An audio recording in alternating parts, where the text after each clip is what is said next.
Good morning, good evening. It's Sarina Michaels here from the Cosmic Drumbeat and the Enlightenment community, coming to you with another insight.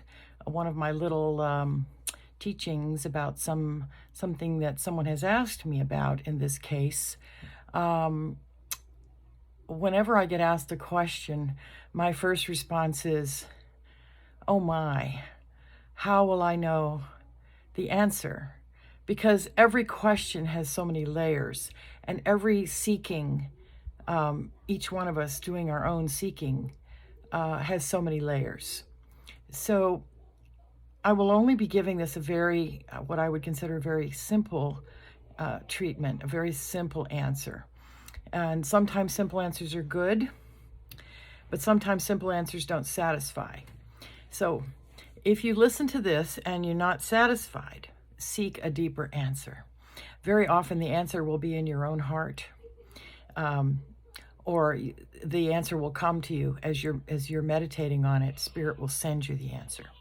So the topic under discussion today is, what's the difference between someone who is seeking self-realization and a shaman?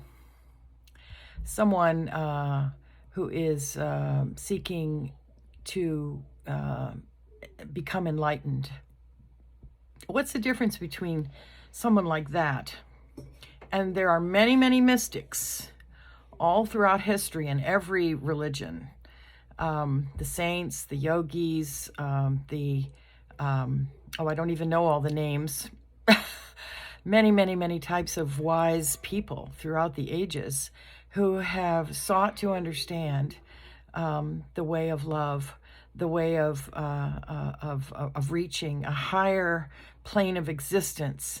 And so all of us, the first thing that anybody who reaches any level of maturity will come to understand is that loving yourself and taking care of yourself becomes of primary importance. How in the world can you love others? How in the world can you pour out love? How in the world can you have a high vibration if you're not loving yourself?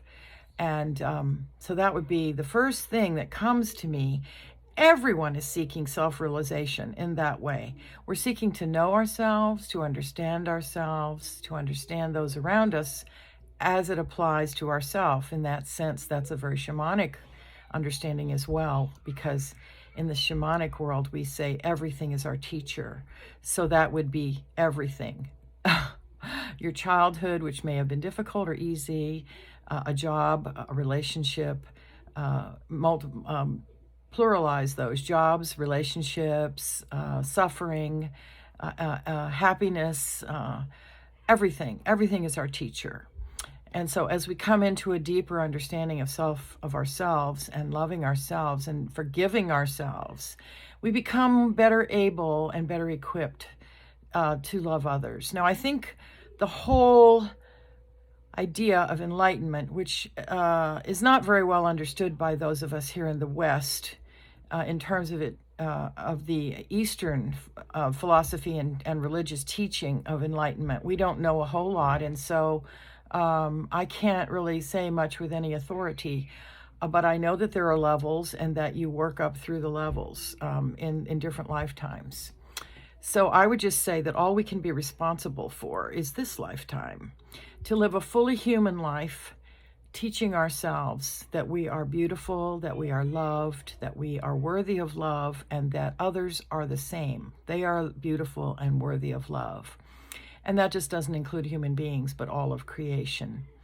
And what we want to see is an outward expression of that as we mature and grow in the understanding of that is a deepening respect for all of life and a desire to do good. So that's the first part. What my simple understanding of self-realization. Add to that the difference between what I would call a lay person and a doctor.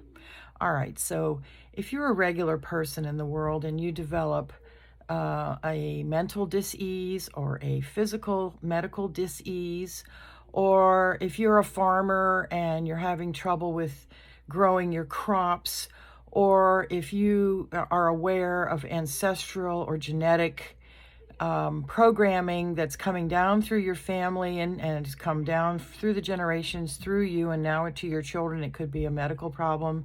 It could be a psychological thing. It could be something you've discerned in the spiritual realm. All of these things as a person, you don't necessarily know what to do with. In the Western world, you just go to a doctor if you're sick, or a psychologist or a psychiatrist.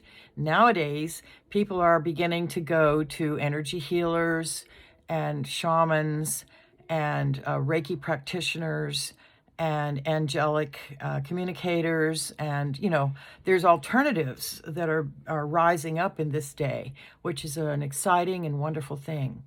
But the specific question was, how does shamanism compare to people seeking self-realization like a yogi?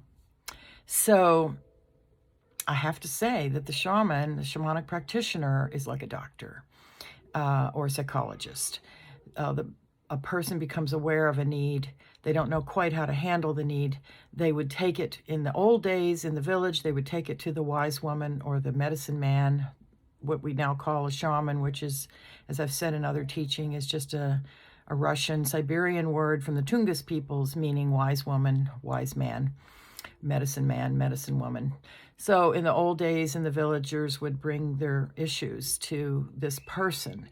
And this person is called in a divine way to be a bridge between this world and the other realms of spirit, where they can go and retrieve information and bring it back for the village, for the country, for the world, for the cosmos.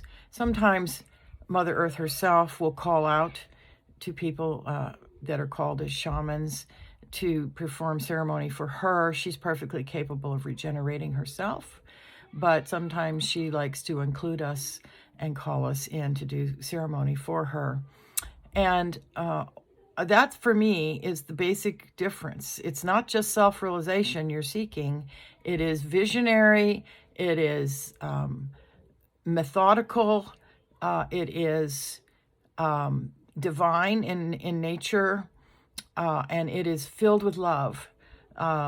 If you're doing what I would call right practice, devoting yourself to helping others, but first it must begin with yourself. So as you continue with self-realization in the shamanic practice, which is what I'm still engaged in for myself, I'm also engaged in helping others. And that, for me, is maybe the difference. If this is not a satisfactory answer, please let me know. And in the meanwhile, in Lakek.